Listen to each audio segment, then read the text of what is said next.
Hey, what is up guys, Barsif here, back to do another video, and this, as you've seen from the title, is going to be it's going to be quite a game here on Tournament Decision. This is the no poker variant. For all of you who don't know, there are several variants of this map in the community patch. This one has spikes that have no poker involved with them. What does that mean? Well, you can capture them without losing them to shadow teams early on. Well, in theory, that is the case, but there is still a risk of being shadow team rushed. But you can mitigate it by going 2 portals or 2 barracks. In this case, versus random. In fact, no, versus Matt Kane. My opponent is playing Matt Kane, so not the best start to this game by my logic, but I'm going for pretty unorthodox opening here with an airfield. Now, this is very unorthodox to say the least. This is something that Unleashed used to do back in the day. I've got 2 missile squads. You may be thinking, what is the point of the 2 missile squads? Well, it's to summon in and garrison within the APCs given to me by the Bloodhound support power. I'm going to move them to the middle of the map. Thankfully, he hasn't sent any Awaken to the middle of the map to scout what I'm doing. You can summon them in, those V35s, because I want to capture his spikes over. I didn't have enough funds to build a hammerhead, so I'm just going to rely on the element of surprise here. Hope he doesn't have a raider buggy or a awakened squad guarding his Tiberium spikes. So I'm banking on that not being the case. I did this exact same thing in the game before, but it was on a map with just 2 Tiberium spikes on it. This one, it has more potential to work since there are 4 spikes. Having a 4-0 spike advantage is certainly going to help in the recovery of my economy, since he's on 2 harvesters at least. You can see he's actually on 3 harvesters, so as far as economy is concerned, I'm extremely behind as a result of this, and reverse move bugs are as prevalent as ever. Unfortunately, I did try to fix this, but sadly I was unsuccessful. Without the source code, unfortunately, it's not going to be fixable, but you can fix it yourself in-game by repeatedly issuing reverse move commands. Haven't lost any units yet. What I can do here is summon in V35s for these 2 APCs with missiles inside. The missiles inside of the APCs will be able to shoot whilst in the V35 Oxes. Sadly, though, one of them did get picked off as the V35 was landing to pick it up. Not a good start to this game for me, though I do still maintain control of 4 Tiberium spikes. Going to finish off this Scorpion tank here. I mean, every little helps in this situation. This is going to limit the counter-attack damage that he can inflict on me. He's still on 1 ref. Nope. Second ref comes down for him, and this Red Buggy is going to chase down this V35. Sadly, I'm going to lose it, so those V35s did not accomplish what I originally wanted them to, but it was worth a shot. Not that you can really kill harvesters with V35 APCs, since they're going to be stealthed anyway versus Matt Kane. Summoned in another V35 Ux transport. If it's riflemen's inside of them, usually it's to scout your opponent, but in this case I want to drop it off at the spike so I can prevent him from capturing it back so easily. If he sends a stray engineer there, then I'm going to be able to kill it. I'm also queuing a hammerhead at the same exact time. I'm going to get hit by these Scorpion tanks. I don't have anything really to defend this off. There's bikes actually as well heading towards me. I may have gravely underestimated this push. I'm going to pull the harvester towards the war factory. That's going to complicate things for him. He's not going to be able to kill it so easily. I've got 2 Pitbulls reinforcing Predator tanks, exposing its rear armor there, so it's going to be destroyed. Sadly, I don't have much to defend this off. 1 hammerhead without AP ammo isn't going to cut it. Those 2 Pitbulls should force his attention, since one of them has promoted to elite. That's going to do a lot of damage. It did buy me enough time to get another Predator tank out, but he's targeting down my harvester, so despite the opening not working out for me, I'm going to get further and further behind as I've taken huge economic damage in this game. He's taken none. He's probably going to be on 3 refineries by now and cranking as far as economy is concerned. Nevertheless, I'm going to still keep on fighting. I'm not going to give up. I'm going to send a V35 to his spike that he recaptured. Hopefully there's nothing there. There's no blue Tiberium on this map, though I'm certain that the 3-player variant of it has in the top left corner, which would make it interesting in 1v1 as well, if we did a variant with the blue Tiberium. But this map, seldom seen in 1v1 nowadays. Usually it's Tournament Odyssey, Tournament Highlands. This is one of the OG classic maps that still remain. Has received several modifications, like the aforementioned spike poker being removed, and also I personally fixed the engineer pathing issue in the middle of the map, where engineers would just run around in circles instead of taking the defensive towers over. That no longer happens. How did I fix it? Well, I just placed an object behind the defensive tower in World Builder, and the game pathed engineers correctly afterwards. Am I going to get lucky? Am I going to capture this defensive tower? No, not quite, sadly. Would have been nice, would have definitely stopped this push heading towards my base. Actually, he decides to turn away. I was wondering why he was turning away there. I was like, yeah, what is that all about? He's turning away. Takes back my tip spike. I'm going for armory, researching composite armor, since he's really committing heavily into this bike buggy spam. This is how Technique used to play on Tournament Decision. It was really effective back in the day against GDI factions, because usually GDI expect you to not do this. So this is why it's going weird at this time, since, yeah, I'm not expecting bike buggy on this map in mass. He can even decoy army a bunch of those units up and bait my pred tanks to shoot the decoys, which does make it very hard to engage. He's going to be forced back there with that shadow attack. He hasn't got any buggies to tank the damage. Can I kill his engineer? Oh, not quite, sadly. Really felt quite unlucky in this game, given that I lost that APC V35 at the start. Then I lost my engineer trying to take the tower over, and then he took it over, despite being shot at by like half a dozen rocket squads and a shatterer. So hopefully I can get some luck on my side soon, given how things have gone for me. I can see his harvesters in that field since I just used the radar scan. And this is a bit risky, so I'm going to pull back.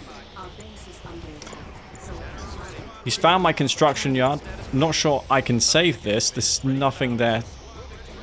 Once that sonic repulsion field fence goes away, the damage the MCV will take is going to be considerably more, as you see. The MCV does go down. Placed a gunning cannon. It's going to get at most 1 or 2 units, not more than that. Scorpion tanks out here for Assassin Spy. I expect him to have teched up by tier 3 by now. He's even using the harvesters to crush my infantry, thinning them out. But I'm also thinning out his Scorpion tanks. Those tanks taking huge damage. The Tib Trooper killing my infantry. At least I killed off the Scorpion army. But what I haven't dealt with is the bike buggy, which is rushing towards my base. This is going to prompt me to use the Bloodhound support power. I do have the AP ammo, so the APCs that spawn are going to get that upgrade. What I want to do here is use the Mine Drop support power. Not that he's going to run into it, but it's going to buy myself some time to get my reinforcements. I've got 2 Shatterers approaching from the south. I just need to buy myself some time for those to arrive to defend this base. I've got 3 refineries here. Haven't sold any of them off, but if I need funds, I could sell 1 off. I wouldn't sell 2, since he could click the other one and that'd leave me with no refineries. Against Nod, you want to always have 2 refs at least on this map, due to the Catalyst missile being so powerful for them. Let's see if I can encircle these bike buggies in the corner. Let's see if he engages or doesn't. I'm also going to set up a trap by garrisoning the buildings in the bottom right corner of the map. There's a few garrisons on this map, but they're not going to be too good against that Tib Trooper. He's got the counter.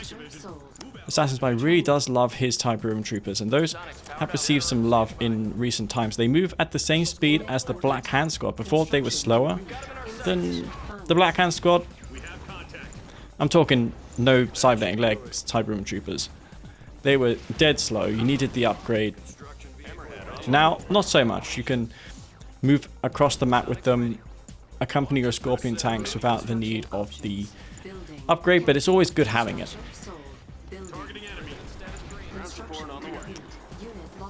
Getting hit in my base by Bike Buggy, but whilst that is happening, I'm attacking him with a bunch of missile squads and shatterers. These Tiberium troopers are super effective. They have so much range. Units gain range when they're inside of garrison wall structures in this game. It's about 10% more range. It's between 10 and 15%. It's an incentive for you to do it as a player. I'm going to clear this out. I've lost my main. Only one refinery. There's like 7 harvesters queuing at that ref. My goal here is just to trade as effectively as possible. It's going to take me a while to get the forces necessary to defend this off. In fact, I feel like I'm dead at this time since I don't have any tanks. Those Scorpion tanks can crush me and then roll into my base. I'm going to pull those missile squads towards the garrison structures. Hopefully he retreats. Yeah, he does, so that's nice. He's not pushing his MCV towards me as well. That's something that not players always do on this map. When they're ahead, they just move their MCV closer and closer and put down obelisks. Yeah, Bike Buggy in the top. They're not going to be able to get into my base since I have triple rocket garrison at that entrance. He's purchased the quad tower upgrade. That no longer desyncs the game. And I felt like my best bet here is to just go for double War Factory Scorpion tanks. I can't make any light vehicles since the shredder turrets deal with those quite nicely. That gun damage is going to be significant. But with no anti-infantry, he can just chain EMP these Predator tanks. So that's why I'm pushing with my MCV. So I can place down watchtowers to deal with these pesky Awakens rolls. I'm not sure exactly what I'm up against, but he's going to have some units here. Which type, I'm unsure of. But yeah, I'm moving this MCV forward anyway, just for precaution in case he's transitioning into Enlightened. If he does do so, I'll be forced to go into sniper teams. But he's got dual beam avatars. And he's now beginning to EMP those Pred tanks. 4 of them go down. I traded poorly. I did take out that shredder wall, but I certainly took a worse trade than him there. Getting those tanks destroyed was a big loss for me. I see he's only got 2 of those avatars, so there is always a chance that I can overwhelm them. But I need to destroy these awakened squads first of all, since I don't want these tanks to be EMP'd. And I understand here that it's do or die. It's all or nothing. So I'm moving in with these Predator tanks. Harvesters also going in for the charge. They're going to soak some of that avatar damage up and also crush infantry. Like, they have a chain gun on them, which might be effective. Avatar trying to crush, but I'm on top of it. I microed that back. And there's a husk for me to capture. I've got an engineer that I received from selling my MCV. If I'm paying attention, I can grab that, which I'm doing so now. I'm going to move the harvester towards the engineer just so that the avatar can't easily crush the engineer. It's going to slow down before crushing. And that was super clutch there, since he does have Spectre artillery about a second away from killing that husk off. He's not going to disallow me that avatar, and I'm going to use it against him now. I also need to push forward, not attack move, rather just a general move command so these Spectres don't get shots off. The AoE damage inflicted by Spectres is insane, especially against units such as Predator tanks. Avatar dealt with that tier 2 and tier 3. I've reset him now to tier 1. So he's not going to be able to research Tiberium core missiles, nor get Dozer blades for his Scorpion tanks. No anti-infantry for me. I've got no APCs, but who needs APCs when you have like 7 harvesters? So I'm going to rally 4 of the harvesters to this fight, and they're going to tank shots. The bikes are shooting the harvesters. Harvesters are crushing the infantry. Those machine guns on them are also helpful in killing these rocket squads. Harvesters, all of them live. They've taken a lot of damage. I could pull them back to base later for repairs, but I don't really need this many harvesters since there's no Tiberium for me to gather. I've got an MCV here, forced to sell this second war factory off. I just don't have funds for it. And I need to get this Tiberium spike back since he's going to have a spike lead over me. He's got that spike in the top left of his base. I don't want him to be on a 2-spike economy in a low eco game such as this. Spikes are huge in this situation, so going back for the MCV was the right call. I could have destroyed it, but I felt like it's better to take it over. Avatar gets EMP'd. He's going to target that down straight away. And this attack went poorly. I lost my Avatar. The brunt of my attack force has been destroyed. I'm not going to leave before destroying this husk. I'm not sure if he has a build queue or a barracks. I'm not going to take that chance. I radar scanned the top left just to see if he has an expansion there. Thankfully he does not, so I'm not quite out of it yet, but things are looking dire. He's got a barracks since we see a lot of rocket squads. Bad news is he can go for Awakened and just chain EMP my army indefinitely. It's going to be really hard to deal with the Martyr Kane EMP spam in this situation that I'm in. I've got an MCV. He doesn't, but he can rebuild his as well. He's got a war factory. I've got 1 Tiberium spike to my name. There's no Tiberium left on either of these fields, and I see he's long leeching Tib from that top field, prompting me to push in. I know that I have to push since his army's going to get too big in size if I don't attack and put pressure on now. You see, he's already got like a dozen Scorpion tanks and infantry to support it. What have I got here? Like 5 tanks? 5 Scorpion tanks against what I'm up against is not enough. I've got riflemen to support. Those have the composite armor, so they're going to be a little better against the Awakened if he chooses to build them. Command post I don't really need. The only reason I built the command post was for this rig, so I can get repairs. I intend to micro the hell out of these Predator tanks and get as much value out of them as possible. The Harvesters are going in once again for another Harvester charge, just baiting shots from those Scorpion tanks while the Predator tanks behind do the work. The rig can also get in on some of that action if I decide to pack it up and move it forward, but there is a risk of it being EMP'd, of course. And my worst fears have been realized. He's got a lot of Awakened squads. And this is a really bad situation. I was forced here to send all my Harvesters forward just to buy myself some time for these units to get un-EMP'd again. Harvesters are back. I've got a watchtower behind this rig. Harvesters moving forward, and there's a lot of micro. You can see that the micro is pretty crazy. This is really clutch. This just 3 Predator tanks left in my army. He's got way more. I've degarrisoned the foxholes that I had around, and those have the composite armor and AP ammo, so they're going to be very good here against that infantry. Scorpion tanks trying to take an engagement. My MCV gets locked down, but the trade wouldn't be worth it if he chooses to attack the MCV. If he attacks it and doesn't destroy it, he'd lose the game. Sell off these 2 watchtowers here. They're better served just by getting the riflemen from them. Going to target down these rocket squads here, try and thin out this infantry force so I can engage better with the Predator tanks.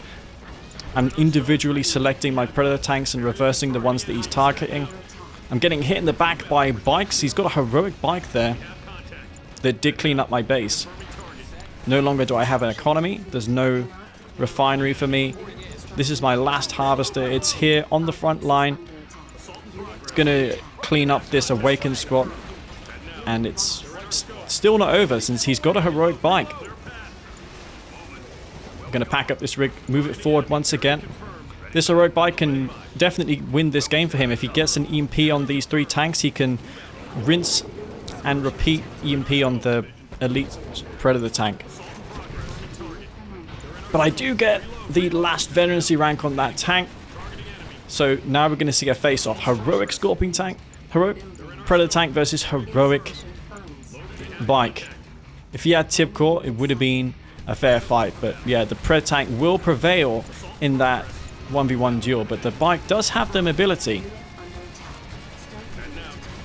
Still though, I've got this rig and I'm not really afraid of EMP anymore since there's no more awakened squads. And he's gonna fight till the last. The bike usually is a tiebreaker, usually is the trump card, usually is the Uno reverse for the Nob players, but not this time. It was in fact the Jedi forces with the heroic Predator tank that prevailed, and there was no tech involved in that game. It was just pure insanity. And I think you guys would have been at the edge of your seat throughout that game. It was crazy from start to finish from my point of view. And I have sent it to Cybert. So Cybert will be casting this at some point. Not sure when. I've heard he's busy in real life. But yeah, guys, hope you enjoyed that. If you did, don't forget to hit the like button. I really do appreciate that. And before I go, I'd like to thank my Patreon members for supporting me and my channel. You know, games like this, patches that I've been working on, would not have been possible without your wonderful support. So this is it from me, Master Leaf, and I'll see you all in the next video. Peace out.